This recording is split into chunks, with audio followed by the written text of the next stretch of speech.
کسی جنگل میں ایک الو رہتا تھا۔ وہ سب جانوروں میں اپنی عقل مندی کی وجہ سے مشہور تھا۔ وہ ہر وقت درخت پر بیٹھا اپنی سوچوں میں غرق رہتا۔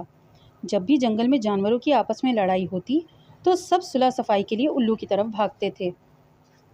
ایک دن ایک ہاتھی اور بندر الو کے پاس آئے اور کہا، ہم دونوں میں ایک بات پر لڑائی ہے۔ آپ پورے جنگل میں عقل مند مانے جاتے ہیں، اسی لیے ہم آپ کے پاس آئے ہیں۔ بندر کہنے لگا کہ میں کہتا ہوں چالاکی اور چستی اچھی چیز ہے، مگر ہاتھی کہتا ہے طاقت سے اچھی چیز کوئی نہیں ہے۔ الو تھوڑی دیر سوچتا رہا اور پھر بولا، تم دونوں جاؤ، اس سیب کے درخت سے کچھ سیب توڑ کر لاؤ۔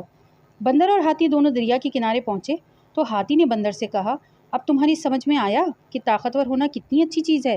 آؤ میری پیٹھ پر بیٹھو، میں تمہیں دریا پار کرا دیتا ہوں۔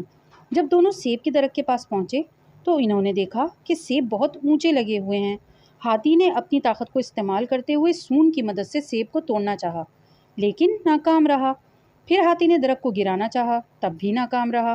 بندر نے قہقہا لگایا اور بولا، میں نے کہا تھا نا کہ ہر جگہ طاقت ہی کام نہیں آتی، بلکہ چالاکی اور چستی بھی ضروری ہے۔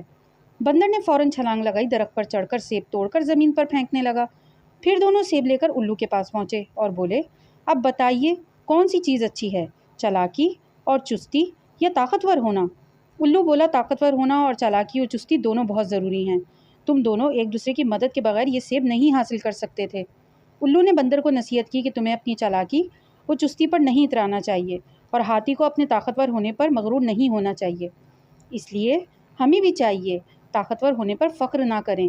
ہو سکتا ہے جسے ہم کمزور خیال کر رہے ہیں وہ اپنی چالاکی سے کسی میدان میں ہمیں پیچھے چھوڑ جائے۔